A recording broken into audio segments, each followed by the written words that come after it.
Hey, this is Steve Domenico in the Room podcast with a special guest. I have 8-3 Dan Dubuque fighting for the reality 155-pound pro title. January 4th, Mohegan Sun. Dan, buddy, it's been a while since I've spoken to you. It's been a few fights, a few wins, and a bunch of special moments for you since I've talked, man. How you been doing, bro? Good, man. I can't complain. Just grinding still like always. Big fight ahead. Not that you're not used to them. You've had a couple of big fights for CES. Fighting for their world title, your last fight against Bruce Boynton, basically in your backyard for the second time, man. How'd it feel actually getting back, to Connecticut and being able to, fight in front of family, friends, and people who've been waiting for you to get back there so badly? Yeah, it was awesome. Obviously, it was a huge opportunity. It didn't go my way. Shit happens, So I'm not a good loser. I'm not like a sore loser. Whereas I never take credit away from my opponents, and I still, I always give all credit to Bruce. But I'm a real bad loser. Like I spent a lot of time real, down about that fight. It still bothers me to this day, to be honest. And just the fact of losing, I'm not saying like, oh, judges this, that, whatever. Just the fact that I lost. So, I'm trying to get back on track in January. Excellent. Well, as far as that fight, I mean, it was a close fight, fighting the world champion there. The fight before that, you dominated that fight. Your first fight back with CES and fighting in front of the home crowd. Man, CES was really high on you. You really performed in that fight. Fight of the night, basically. Then you got the title shot against Bruce. Did you, of course, Bruce from being the champion and stuff and reality, NEF champion. Was he in like your eyes? Was that somebody that you were looking to challenge, or was it the belt and fighting for CES that enticed you to jump aboard them and get some work for CES? Yeah, it was more, I guess, the opportunity with the belt and CES, and just them being in my hometown and everything. I never necessarily looked at Bruce just as a person and said like, oh, I want to fight that guy. That really wasn't something that had gone through my mind or anything. It was just the opportunity. So now, coming out of that fight, I mean, close fight, Dan, what could you have done? What do you see back? I mean, you talked about how it bothers you today about, losing that fight. What could you have changed? What did you see that was the difference in that fight of you, coming away with, not the victory? It's a tough call to, so like when I fought Tim Dueling at Mohegan, that was a super close fight, and he got the decision that night, and he pressed forward a lot more than I did, and I was constantly backing up, even though I think I was throwing more. He was the aggressor. He dictated. He had octagon control, which is supposed to be the number one scoring criteria. And then he got 2 takedowns. He didn't really do a lot on the ground. I got up pretty quick, which I usually do, but he got those that played it. But the one thing I took big from that fight, did not back up so much, because I like to counter strike a lot. So I used to back up a lot. Now I said I'm going to be the guy that walks forward. So now in my fights since then, if you see, I walk forward a lot. And even with Bruce fight, I think I was going forward, most of the fight. The commentators mentioned that multiple times, how I wasn't taking a step back and I was just constantly coming forward. And so that was frustrating to me to come up short again on a decision that was super close, when I thought that I really pushed the action, pushed the pace, the pressure, always coming forward. So again, he did get a couple takedowns, two I think or so. One we mixed it up on the ground for a little bit. One I got up quick, and maybe that was the difference again. So I don't know. So maybe I gotta start mixing up. I really don't shoot a lot. Obviously, I don't think I shot for a takedown in like fucking my last 5 fights. So I'll work against the cage and stuff for a takedown. I haven't shot, so I think maybe that's the key, is to just while I'm pressuring more, mix in some shots and stuff like that. So it's tough. Obviously, Yeah. when you keep going to these decisions, you leave it in their hands. And I'm not complaining about the way they go. It's just it's hard to, like Masvidal was for a while. He was like, how do I keep? He lost a bunch of Yeah. close decisions, split decisions. If he was wondering why the hell, he kept coming up short on those. So I've been trying to figure it out a little bit, and hopefully, the move up and weight to 155 will be better for me because I can keep pushing the pace. I can even probably shoot, and even though I don't usually get tired at 45. I think I'll just be a little stronger. The 145 cut overall, it was just beating me up. I was getting into the fight a little. My body's drained. I train a lot, man. I spend hours and hours a day in the gym. So not that other people don't, but I think if you ask Bruce, per day and stuff. I know he has a full-time job and family and stuff Yeah. like that. I think he trained once a day. I think his knee was a little banged up. I was training twice a day, every day. I think by the time I get to these fights at 45, my body's fucking done. I'm Yeah. just tired. And A little you beat know up. Dan, you were fighting at 135, before Yeah, that. I mean, so your yeah, body's and you've been in basically training camp and training mode for a year and a half now since you couldn't get a fight earlier and a couple of yeah, years yeah, ago and you had a little nagging injury here and there, and then you came on a tear, fighting at the 155, capturing a title, and then dropping down to 135, trying yeah, to get the eyes above, watching you because that was a weight class, that's got a lot of play in the UFC and stuff like that. Now you're going yeah, back to 155, which, for me, I love because when I first started watching you, you were, a little, larger weight. And talking about that Tim Dooling fight, that was exactly almost 2 years to the day that you're going to be fighting and returning back to reality fighting. Dude, how do you feel about getting back to reality fighting? Because you fought there a few times, I think, as an amateur, and 2 or 3 times as a pro, I do believe. yeah. Yeah.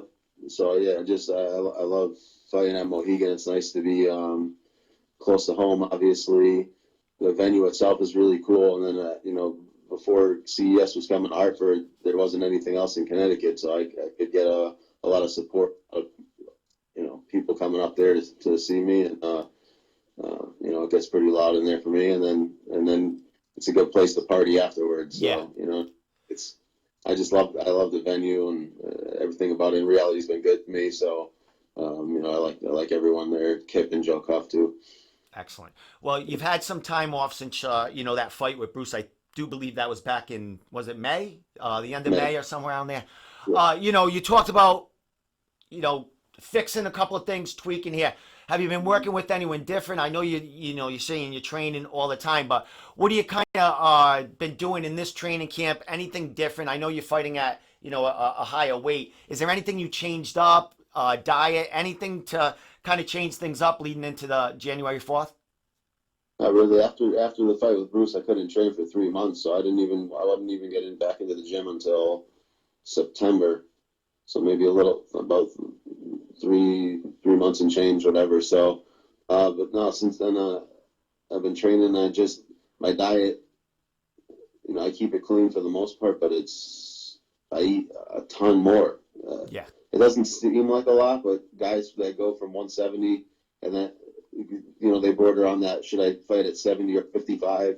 They can tell you that 15 is a huge difference. Even the 10 for me is a huge difference. Like I don't have to go too crazy with my diet to make 55. But I think I cut like 4 pounds for Jimmy versus that would be 14 Yeah. pounds. You know what I'm saying? Yeah. Stuff like that. So it's just a nice easy weight cut. I can still do things I want sometimes. Like Thursday's my birthday. Wednesday night I'm going out. Like tomorrow night I'll be getting drunk because why not? Yeah. I can afford it. There's Like plenty of time. There's plenty of time. We got yeah, over 3 weeks before you get you in know there. what I It's mean. good. But I'll still be able to keep the weight Yeah. in check and not get too crazy, and it won't really affect me that much. So I can still have fun, and that's better for me. Like mentally, it's a huge thing. Whereas, like I said, I'm beat down a little bit physically and mentally by the end of 6-week diet, 8-week dieting, and training, whatever, blah blah. I feel really good mentally and physically, so it's kind of a win-win at this weight. Yeah, a lot of things going right for you. I mean, you talked about having 3 months. You couldn't fight for 3 months. Well, I mean, things happen. You needed that 3 months. I mean, like you've been in training camp for a while now, so your body's telling you to sit back, and that's good, man. Now you're rejuvenized. A lot of things working for you. We're leading into reality on fourth. You're fighting for their title against Jacob Bohn. This dude, he's on a 2-fight winning streak. A pretty legit dude. I've seen him fight in New York against Kenny Foster. A real battle in there. He beat Kenny basically in a bloodbath, toe to toe. But he's submitting a lot of people. I think he's more of that jiu-jitsu, strike and let's get to the ground where he can do some work. What do you know about Jacob, and how'd this fight come about? Yeah, I've watched his fights, a bunch of his fights. Yeah, I mean, I think he's a very, very legit guy. If you look at his fights, he's fought all tough guys too. You know what I mean? He's not. If he was fighting like some of these New England guys fight, fucking he'd be 12-1. Yeah. You know what I mean? He's been testing himself. So more respect for a guy like that than a lot of these guys that are 8-0 and fought 8 cans. You know what I'm saying? So, and he's beat some really, really good guys. Yeah, like speaking, like you talked about the New England guys. He's beat Louis Carappi. He tapped him out quick. He just came off a fight, the City Tong. Andre another submission there. So yeah, very impressive. But like that, he looks very well rounded and very, very good, slick jiu-jitsu, like you said. So I see it being a battle all around as usual, just a grind out affair. I think he's got a little bit of that style too. So I think we make for a good fight. And I don't know how it really came together. Joe Cuff just sent it to us, and we accepted. And you are the main event at right now. You the main event, or you definitely the main event. The card isn't all out yet, or it is. On Tapology, it's not showing all the matchups, but it does have you as main event. Dude, man. Yeah, five round fight. Yeah, back at reality, back in your, kind of your backyard, dude, fighting the main event and another title, dude. And you're rejuvenized, man. What does this do for you? I mean, what does this fight, do for you as far as your career? I know talking, in the past, you were looking for that, you were on that big winning streak, taking people out, winning the title. And then you were talking about, maybe the Contender Series, something down the line in 2020. Is a fight like this a big win and capturing that title? What do you think that does for your career as far as being seen again and getting back on the map? Because you only have one hiccup. It was against, the world champion, and you lost by basically a fraction in there, man. What does this fight, a big win here, do for Dan Dubuque? I don't know, and I don't care. Dude, after that fight, it's got, like I said, I spent a lot of time just being a little depressed about it and stuff like that, and I didn't really like appreciate the journey that I've had. There's been chances for me to take the easier route to fight certain guys to get opportunities and I haven't done that. I've tested myself, and looking back at where I started, barely any of those guys even train anymore, let alone fight. 10 years ago, my goal was to fight one time to have one amateur fight in MMA. I thought if some Muay Thai fights, I wanted to switch to MMA and have one fight as an amateur. So it's it kind of took me a while to arrive at this place, but I've done a lot, and I'm getting older. And if an opportunity comes, I love it, obviously, contender or anything like that. But I'm not really looking for it or putting that all on the line for this fight and putting a ton of pressure on myself because I could win and it might not even come. So if I win, fantastic. If I lose, it'll suck. But I'm gonna it's not going to stop me from. I'm going to be looking for another tough test after this, and I have someone specific that I really would like to fight, win or lose, and I'm going to look to make that happen. And he's another guy with a really good record, and that's what I'm just going to continue to do, even though I have guys that are kind of like trash talking, mentioning my name, and some of them aren't worthy of fighting. They haven't fought anyone. They're bringing me up, and their last few fights are against guys with a combined record of 4-40. Like, dude, I'm not wasting my time with guys like that. You know what I mean? I hate the drama that the New England scene comes with sometimes. I hate being the center of the attention. I don't even really like fighting for the titles, to be honest, because of that part. It's a lot more like eyes and drama and pressure. I hate all that. Yeah. So that's another reason why that the losses hit me hard, because I really don't like the center of that, to be honest. I just like to go out there, test myself, and fight. Like, the fighting part is some people like to train, or you got those gym hero guys that don't fight much, but they're nasty in the gym. I'm the opposite. I think if you come and train with me, a lot of guys will get the better of me, or whatever. I turn it up for like, I get going for fights, man. That's what I love to do, and I love the challenge. I can't go in there and fight someone that's 2-20, and then get a fucking 10-second knockout and then feel good about myself. I feel worse than if I lost. I feel worse than the fight I lost to Bruce. It would be a worse feeling for me, and I'm not even joking. Even when I beat Keenan, that was a last-minute fight because Joe had dropped out. Yeah. I really would never accept a fight with Keenan if it were weeks out. Yeah. You know what I mean? It was a last-minute opportunity, and I had wasted a training camp, dieting through the holidays and things like that, and I was supposed to fight Joe, and I took that fight with Keenan last minute. I did not feel good about that win. I don't know how guys can fight bums like that all the time and feel good about it. Joe just fought him again. Joe was calling me out for fighting the Mexican Muscle, who was 10-10, a 500 record after 20 fights. It was pretty. You can say what you want, but you got to respect the guy that's had that many fights and still 500 at least.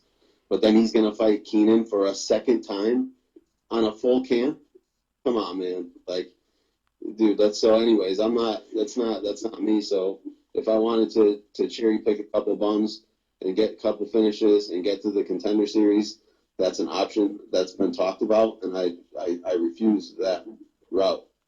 And if I don't get there on my own fighting tough guys, then I'll live with that and I'll be okay with that. But I'm just gonna keep doing things my way. Well, the thing I'm really excited to hear is that after this fight you'll keep going. I mean, Dan, through your whole career, watching you and just you in general as a person, man, you're a humble dude, and you go in there and you just do your work, man. You go to the gym. You don't do much on social media. People, I mean, you got a huge fan base because it's just the person you are. People are attached to really genuine people, man, and it shows when you're in the cage doing your work, dude. And it's showing here. Another title, because, Dan, I mean, you're getting it done. You fought nothing but killers, except for some fighters might say this guy or that guy because, they want to be kind of where you are. But in my eyes, you fought some of the best fighters in New England, and you're still doing it, dude. Before I let you go, man, how long you've got this huge business going in New Haven? I know your mind's a lot on that too. Dolicious in New Haven, how's that going? Is it almost a year old? Where we in this this big business opportunity that you got going not too long ago? Yeah, we're just about to be 1 year in January, and it's going well. First I'm fucking crazy like that. I just jumped in, never had experience in the food industry, and just jumped into a bit like that. It's been crazy, up and down, learning experiences, training camps throughout the whole year or two, and stuff like that. And, it's been a pretty wild ride, but it's going good. It's fun. And, I'm just going to be hustling for year number 2 and just keep the same kind of, just like I have, with my fight preparations and fight night, just that grind mentality. That's how I am in business too. So, just gonna keep working, man. That's it.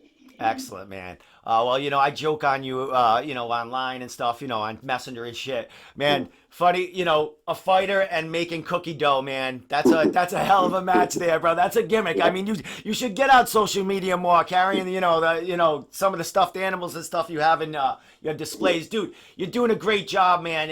Watching you, as a business owner, as a fighter, you go at everything as a professional and a perfectionist, because it shows in your quality of fighting and the business, how it's doing and how much you put into that. So last thing before I let you go, Dan, is shout outs, thank yous. And I know we got 3 weeks until this big fight of yours. You got tickets to sell. Let's throw it all out there. Yeah, just as usual, it's the same crew, just another day. Golden Falcon Gym, my main coach, Mohammed Lemjardine, all my teammates there, FAA, Nick Newell, and all them guys, huge help.